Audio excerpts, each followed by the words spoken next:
আমি ফিলিস্তিনের গলি গলি চিনি, আমি ফিলিস্তিনের মাটি চিনি। আমার চেয়ে বেশি ফিলিস্তিন চিনেন না আপনারা, আপনারা তো মিডিয়ায় চিনেন। আমার মতো ফিলিস্তিনের গলি চিনেন না। আমি 14 বছর আগে গিয়ে আসছি ফিলিস্তিন। আমি ওয়াদিয়ে খলিল চিনি, আমি চিনি ইব্রাহিম খলিল কোথায় শুয়ে আছে, আমি চিনি মুসা আলাইহিস সালাম কোথায় ঘুমাইতেছে, যেটাকে ওয়াদিয়ে মুসা বলে। আমি 14 বছর আগে মুসা আলাইহিস সালামের শ্বশুর বাড়িতে দাওয়াত খেয়ে আসছি। অহংকার করে বলতেছি না, বুঝানোর জন্য বলতেছি। আমি চিনি ফিলিস্তিনের জমিন কোন জমিন, যেখানে এখনো 70 জন নবী ঘুমায় আছে, যেটাকে দিয়ারুল আম্বিয়া বলে, নবীদের দেশ বলে, নবীদের দেশ। ওলামা কিতাব উঠাকার পড়া দেখো, ফিলিস্তিনকে বলে দিয়ারুল আম্বিয়া, নবীদের দেশ হলো ফিলিস্তিন।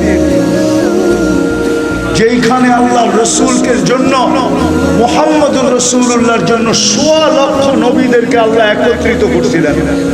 আমাদের নবীজি যেখানে ইমামত করছেন, ওনাদের সামনে বক্তৃতা দিছেন, ওইখান থেকে আরো সে টেকআপ করছেন। মেরাজে গেছেন, ওই জমিন 40,000 এই পর্যন্ত মারা গেছে। দুনিয়ার সবচেয়ে বেশি আবাবিলের বসবাস ফিলিস্তিনে। দুনিয়ায় যত আবাবিল আছে এর চেয়ে বেশি আবাবিল আছে ফিলিস্তিনে। বিশ্বাস হয় না? না মানে বুজুর্গ হবে না, আমি তো দেখা আসছি চোখে ফিলিস্তিনে। কিন্তু আবাবিলকে আল্লাহ হুকুম দেন না, তো দেন না কেন? আবাবিলকে হুকুম দিলেই তো পারেন। আল্লাহ তো দৃষ্টান্ত দুনিয়াতে দেখাইছেন। কাসফিম মাকুল, হাতির উপরে মারতে দেরি, পাউডার হইতে দেরি হয় না। পাথর তো কয়েক টন ওজন ছিল না। হুজুররা বলুক না কতটুকু পাথরের ওজন ছিল। একটা মটর ডাইলের সমান পাথর ছিল। বুট ডাইল আছে না, বুট, একটা বুটের চেয়ে ছোট পাথর ছিল। মারতে দেরি, হাতি পাউডার হইতে দেরি হয় না, পাউডার। ওই আবাবিল তো এখনো রাখা আছে, কিন্তু পাঠান তো না, পাঠান তো না, পাঠান না কেন? দোয়া তো আমরা করি। গত রমজানে আমি ভাবতেছিলাম, গত রমজানের আগেই তো যুদ্ধ শুরু হয়েছে, ঠিক না? গত রমজানে আমি ভাবতেছিলাম মনে হয় এইবার 2 ঈদ হবে, একটা ফিলিস্তিনের স্বাধীনতার ঈদ আর একটা আমাদের রোজার ঈদ। আপনি বলবেন কেন? কেন 2 হেরেমে যে কান্না দেখছি আমি, কান্না আমার জীবনে এরকম চোখের পানি আমি 2 হেরেমে দেখি নাই। একদিকে তো ইমাম কাঁদতেছে, বেতের নামাজের ভিতরে যখন দোয়ায় কুনুত পড়ে, কুনুতে নাজেলা পড়ে, তখন যে কাঁদতে ছিল, আরেকদিকে মুসল্লি কাঁদতেছে। মনে হয় যে একাকার মাটিতে পানির স্রোত চলতেছে, সেজদায় যায় হিচকি মেরা কাঁদতেছে। আমি ধারণা করতেছিলাম যে এবার 2 ঈদ হবে, কিন্তু ওই ঈদও গেছে, কোরবানি ঈদও গেছে। 1 বছর পার হয়ে আরেক বছর আসা বিলকুল দ্বার প্রান্তে চলে আসছে। আজ পর্যন্ত আমাদের চোখের পানি কবুল হওয়ার সারা দুনিয়ার মুসলমান কাঁদতেছে, উলামা কাঁদতেছে, ফজালা কাঁদতেছে, আল্লাহওয়ালা কাঁদতেছে। মা বোনরা যখন মিডিয়ায় দেখে, হয়তো পাওয়া যাবে এই গ্রামে কোনো মা বোনও পাওয়া যাবে, সে যখন ফিলিস্তিনের চিত্রগুলা মিডিয়ায় দেখে, কেননা মা বোনদের চোখের পানি অনেক কাছে, দিল বড় নরম, পাওয়া যাবে এই গ্রামে বহুত মা ওই চিত্র দেখে কাঁদে। কসম খোদা, 5 তারিখে আমি ছিলাম না, আমি জুলাইয়ের 18 তারিখে বাংলাদেশ থেকে গেছি। আমি প্রথম গেছি লন্ডন, ইংল্যান্ড আমার সফর ছিল। 5 তারিখ ওই দিন আমি সকালবেলা ফজরের পরে আমার ফ্লাইট ছিল ক্যানাডায়। আমি প্লেনে ছিলাম, 8 ঘন্টার ফ্লাইট ছিল। 5 তারিখে নামার পরে আমি দেশের অবস্থার খবর পাইছি। কিন্তু এখন যখন আমি চিত্রগুলা দেখি, আজ পর্যন্ত একটা চিত্র আমি 10 সেকেন্ড দেখতে পারি না, আমার ভিতরে সয় না। চিত্রগুলা দেখলেই, গুলিগুলা দেখলেই, লাশগুলা দেখলেই, রক্তগুলা দেখলে আমি মানুষ হিসাবে বলি, কসম খোদার আমি চিত্র দেখতে পারি না। ওইখানেও দেখতে পারতাম না, ওইখানে তো মিডিয়া ছিল চালু, কিন্তু দেখতে গেলেই আমার ভিতর থেকে ফাইটা আসতো। কেননা বাচ্চা কাচ্চা সব রেখা চলে গেছে, আমার সফর ছিল। তো আজকে ফিলিস্তিনের চিত্র দেখলো আমাদের চোখে পানি আসে। কিন্তু উপর থেকে কবুল হয় না কেন? আল্লাহকে যদি প্রশ্ন করি, আল্লাহ আপনার বন্ধুর সাথে তো আপনার অঙ্গীকার ছিল, আপনি তো মৃত্যুর সময় যখন আল্লাহর রসুল কাঁদতেছিলেন, মুহাম্মদুর রাসূলুল্লাহ সাল্লাল্লাহু আলাইহি ওয়াসাল্লাম যখন কাঁদতেছিলেন, তো জিবরিল জিজ্ঞাসা করছে কাঁদেন কেন? এখন তো আল্লাহর সান্নিধ্যে চলে যাবেন। তো বলছে জিবরিল ফামান লিবাদি লিউম্মতি, আমার পরে আমার উম্মতকে কে দেখা রাখবে? লানত আমাদের জিন্দেগির উপরে। ও যুবক, তুমি চুল কাটো ওদের স্টাইলে, যারা 24 ঘন্টা তোমাকে দুনিয়ার থেকে মিটায় দেওয়ার জন্য চেষ্টা করতেছে, ওদের স্টাইলে তুমি চুল কাটো, একটু লজ্জা হয় না? বুঝলাম তুমি ওদের রূপে রূপান্তরিত হওয়ার কারণে আমাদের মা বোনরা, আমাদের যুবতীরা, আমাদের যুবকরা, আমাদের শিক্ষিতরা, আমাদের ধনাঢ্যরা, আমাদের সমাজের সুশীল সমাজরা, ওরা ওদের সাজে সাজে। বুঝলাম ওদের সাজে সাজার কারণে যদি আমাদের ছেলেরা ইউরোপ এমবেসিতে দাঁড়াইলে 1 টাকা ছাড়া যদি ভিসা পাইতো, ইউরোপ যাইতে হলে তো 30-40 লাখ টাকা দিতে হয়, আমেরিকা যেতে হলে তো 50 লাখ দিতে হয়। কত ছেলেরই তো কবর হয়ে গেল, লিবিয়ার থেকে ইটালিতে যাওয়ার পথে সমুদ্রের ভিতরে কবর হয়ে গেল। আজকেও জানাজা হয়েছে একটা আপনার এলাকায়, তোমাদের একটু লজ্জা করে না?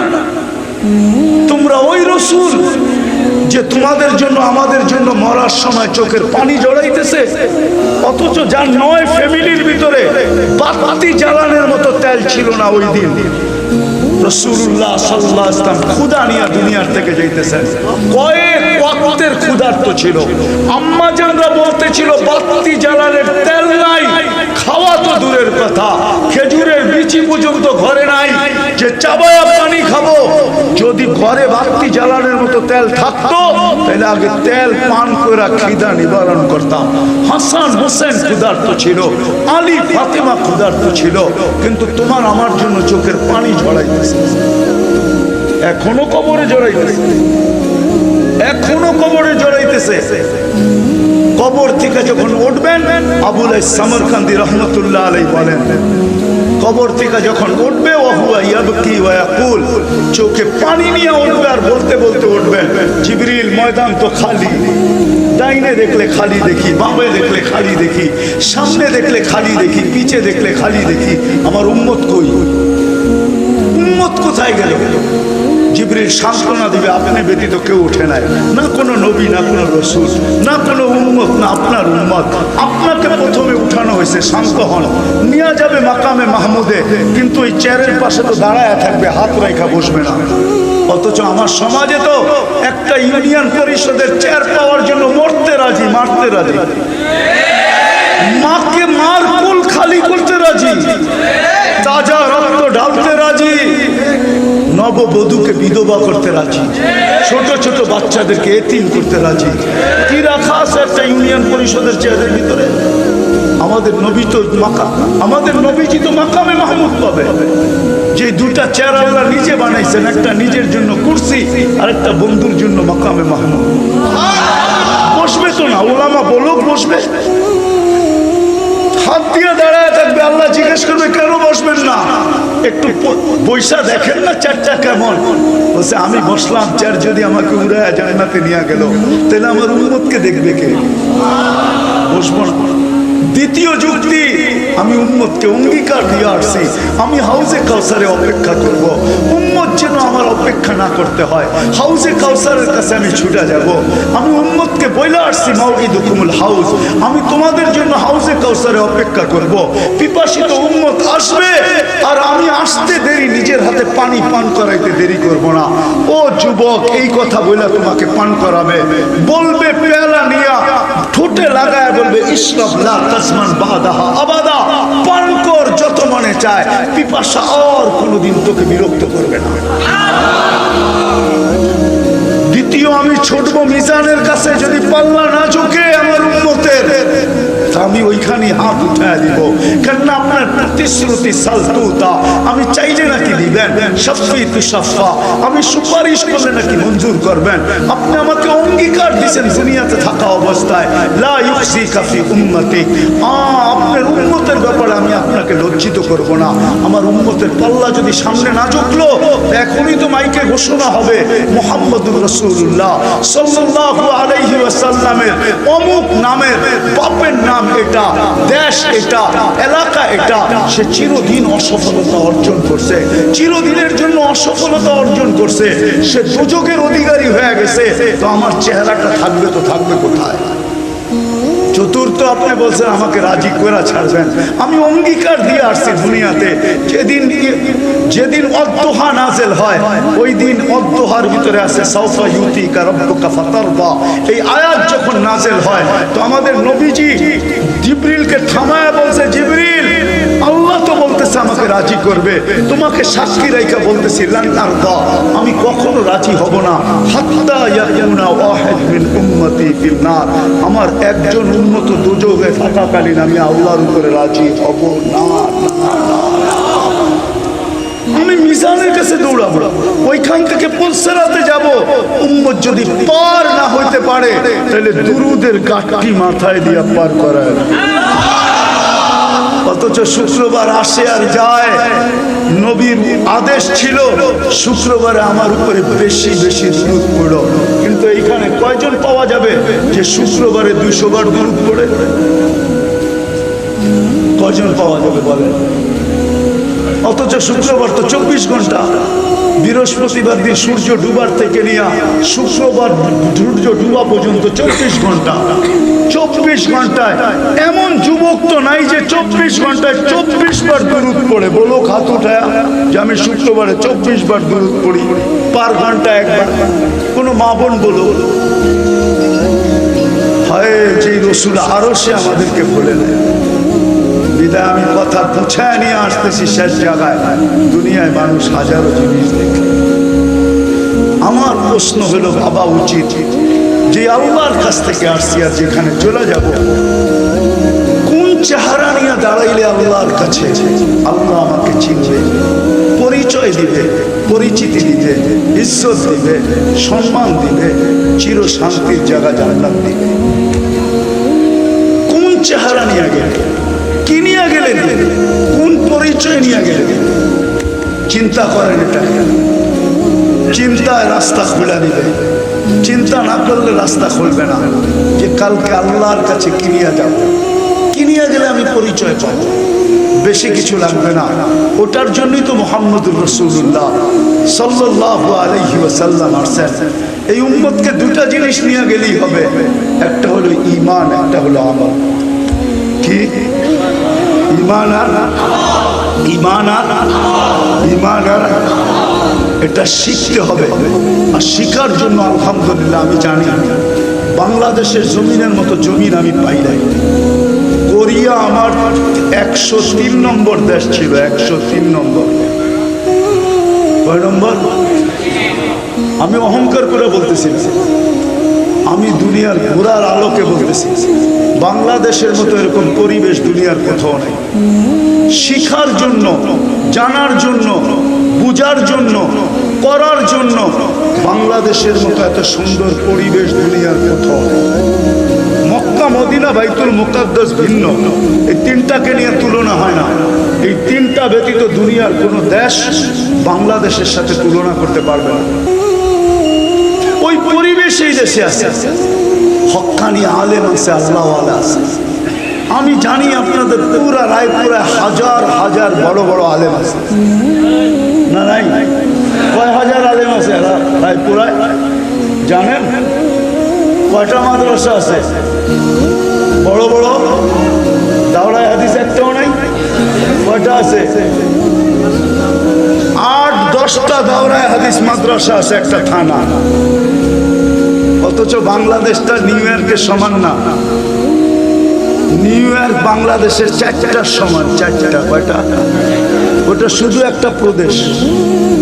বাংলাদেশটা ছোট একটা দেশ, এটার ভিতরে 64টা জেলা, আবার প্রত্যেকটা জেলার ভিতরে 4টা, 5টা, 8টা, 9টা থানা, ঠিক না? এইবার ভাববেন আপনার রায়পুরা থানাটা কত বড়, ঠিক না? রাশিয়ার সমান হইব, ঠিক না? আচ্ছা অতটুক না হোক, ইন্ডিয়ার সমান বড় তো হইবই, ঠিক না? যেটাকে বলে ব্যাঙ্গের লাপের এক লাপও না, ঠিক না? ছোট একটা থানা, থানাগুলো ছোট, প্রত্যেকটা ইউনিয়নের ভিতরে 50-60 জন করে আলেম নাই না? নাই? ভুল বলতেছি? আর কোথায় পাবেন? এদের কাছ থেকে শিখেন যে আমি কিন্তু কালকে এই চেহারাটা নিয়ে যাব। শিখেন এদের কাছ থেকে ঈমান, শিখেন এদের কাছ থেকে আমল, শিখেন এদের কাছ থেকে নবীর আসল এশক কাকে বলে।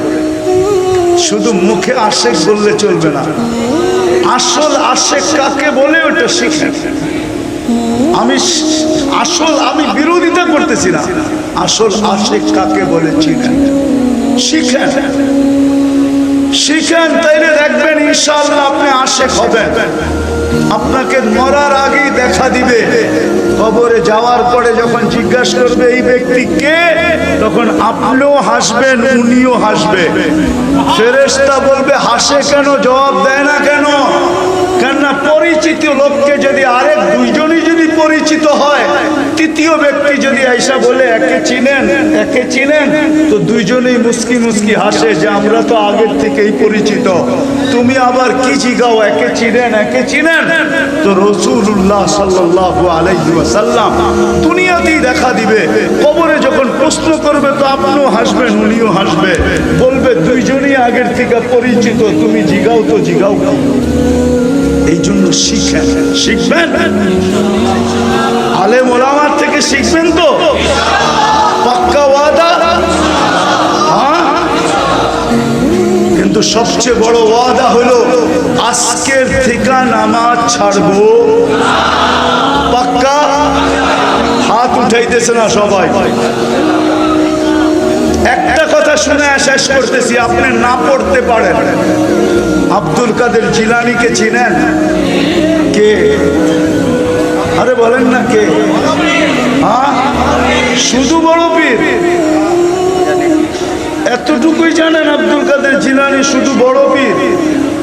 হায় হায়, রায়পুরা তো, রায়পুরার অধিকাংশ মানুষই তো পীরের মুরিদ, ঠিক না? আপনারা বড় পীরের শুধু এতটুকুই জানেন, বড় পীর, আসল পরিচয় জানেন না। আচ্ছা, কোন সময় আসলে পিরানে পীর কারে বলে শোনাম, আবার যদি আসি আব্দুল কাদের জিলানীকে পিরানে পীর, সবচেয়ে বড় পীর হলো আব্দুল কাদের জিলানী, পিরানে পীর, তরিকায়ে কাদেরিয়া, কাদেরিয়ার চশমা, ঝর্ণা যেখান থেকে বাহির হয়েছে, তরিকায়ে কাদেরিয়ার ঝর্ণা। ওই আব্দুল কাদের জিলানী রহমতুল্লাহ আলাইহি লেখছেন, আমি বলতাম না, উনি লেখছেন শুকর সকালবেলা ঘুমের থেকে উঠা আল্লাহকে বলে আলহামদুলিল্লাহিল্লাযী খালাকানি, প্রশংসা ওই আল্লাহর যিনি আমাকে অস্তিত্ব দিয়েছেন, আবতারা খালকি, সৃষ্টির ভিতরে সবচেয়ে নিকৃষ্ট গুলা, তারপরও তো অস্তিত্ব দিয়েছেন। তারপরে সে একটা অনুরোধ করে বলে আল্লাহ কাইলা ইয়াকা আউয়ালা নাযরিন আলা মান লা ইউসাল্লি, আমি এখনই চক্ষু খুলবো, আমার প্রথম দৃষ্টিটা যেন কোনো বেনমাজির উপরে না পড়ে, কাফেরের উপরে পড়ে পড়ো, মুশরিকের উপরে পড়ে পড়ো, ইহুদির উপরে পড়ে পড়ো, খ্রিস্টানের উপরে পড়ে পড়ো, কিন্তু কোনো বেনমাজি মুসলমানের উপরে যেন না পড়ে। কেন আল্লাহ 5 বেলা ডাকে কাকে? কাকে ডাকে? কাকে ডাকে? তাইলে যেই মুসলমান আল্লাহর ডাকে সাড়া দিল না, ও শুকরের চোখে শুকরের কাছে এতটুকু ঘৃণিত। বিধায় আপনি না পড়তে পারেন, আমার কোনো আপত্তি নেই, কিন্তু এটা মনে রাখবেন শুকরের চোখে আপনি এতটুকু নিকৃষ্ট। এই জন্য অঙ্গীকার করি আজকের থেকে নামাজ ছাড়বো। পাক্কা ওয়াদা? যুবকরা কি বলে? পাক্কা? বিলকুল? আল্লাহ আমাদেরকে আমল করার তৌফিক দান করেন। ওমা আলাইনা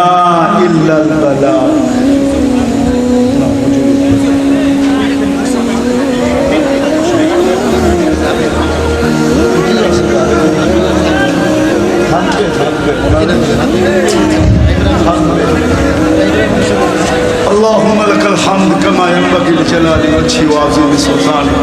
আল্লাহ বলার পর্ব ছিল শেষ, শোনার পর্ব ছিল শেষ, ভিক্ষার পর্ব চলতেছে। আল্লাহ যতটুকু বলতে পারছি ভুল ত্রুটি হলে মাফ করে দেন।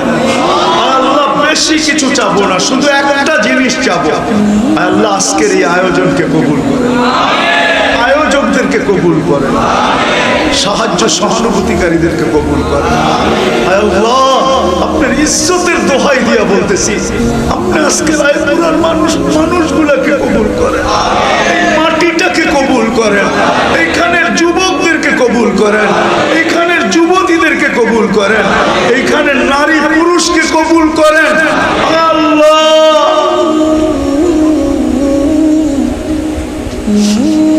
দুনিয়াতে শত পরিবেশ দেখছি আমি, আল্লাহ ওই পরিবেশের গুলার মতো রায়পুরার পরিবেশটাও বানায় দেন। এইখানে কোনো বেনমাজি থাকবে না, এরকম পরিবেশ বানায় দেন।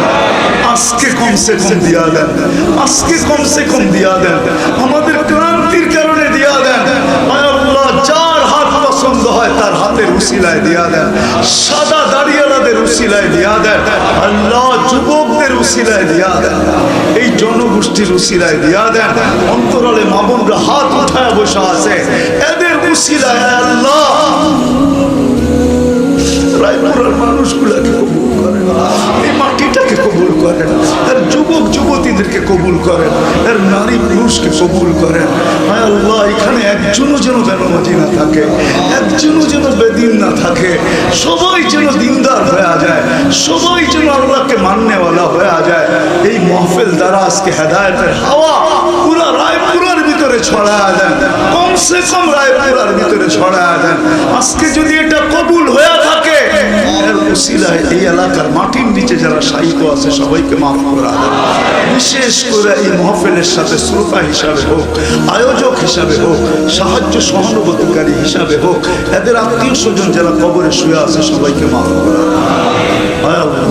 যার যে পেরেশানি আছে প্রয়োজন আছে মিটা দেন, অসুস্থ আছে শেফায়ে কামেলা আজেলা দায়েমা মুস্তামিররা নসিব করেন। এই যুবকদের এই আয়োজন কিয়ামত পর্যন্ত কায়েম আর দায়েম রাখেন, কিয়ামত পর্যন্ত কায়েম আর দায়েম রাখেন। যা চাইতে পারলাম তাও দেন, যা চাইতে পারলাম না তাও দেন। হায় আল্লাহ, হায় আল্লাহ, এই আয়োজনকে আবারও বলতেছি আপনি কবুল করেন, এর উসিলায় ফেরেশতাকে যুক্ত করে সারা দুনিয়ার মুসলমানকে হেফাজত করে। বেশক আল্লাহ আমরা আপনারও লাজ রাখি না, আপনার বন্ধুরও লাজ রাখি না, আপনারও ইজ্জত রাখি না, আপনার বন্ধুরও ইজ্জত রাখি না। বেশক আমরা মায়ের পাওয়ার যোগ্য, আমরা আসামি, কিন্তু মালিক, ও মালিক আপনি আমাদেরকে শাস্তি দেন, তাতে কিছু আসে যায় না। আর দুশ্মনের হাতে আমাদেরকে শাস্তি দিয়েন না, দুশ্মনের হাতে আমাদেরকে আর বেইজ্জত করেন না, দুশ্মনের হাতে আমাদের মা বোনদেরকে আর বেইজ্জত করেন না, শিশুদের রক্ত আর দুশ্মনদের হাতে ঝরায়েন না। আপনি পিটান, পিটান, আপনি শাস্তি দেন, দেন, আপনার অধিকার আছে, কিন্তু অন্যের হাতে আমাদেরকে মার খাওয়ায় না। আপনি তো আমাদেরকে পড়তে শিখাইছেন, গায়রিল মাগদুবি আলাইহিম ওয়ালাদ দাল্লিন। আমরা প্রত্যেক রাকাতে আপনার কাছে আশ্রয় চাই, আল্লাহ এদের হাতে আমাদেরকে কেন মার খাওয়াইতেছেন? স্বীকার তো করলাম আমরা আপনার ইজ্জত রাখি নাই, আপনার হাবিবের ইজ্জত রাখি নাই, লাজ রাখি নাই, আপনাকে মানি না, আমরা মানতে পারতেছি না, আপনার হাবিবকে মানি না আমরা। হায় আল্লাহ, হায় আল্লাহ, আমরা মায়ের পাওয়ার যোগ্য, মায়ের আমাদের কপালে লেখা, কিন্তু আপনি পিটা যত পারেন পিটা, অন্যের হাতে আমাদেরকে মার খাওয়ায় না। আল্লাহ যা চাইলাম তাও দেন, যা চাইতে পারলাম না তাও দেন। সাল্লাল্লাহু তাআলা আলা খায়রি খালকি মুহাম্মদ ওয়া আলিহি ওয়া সাহবিহি আজমাইন বিরহমাতিকা ইয়া আরহামার রাহিমিন। দয়া করে মেহেরবানি করে মুসাফা করুন।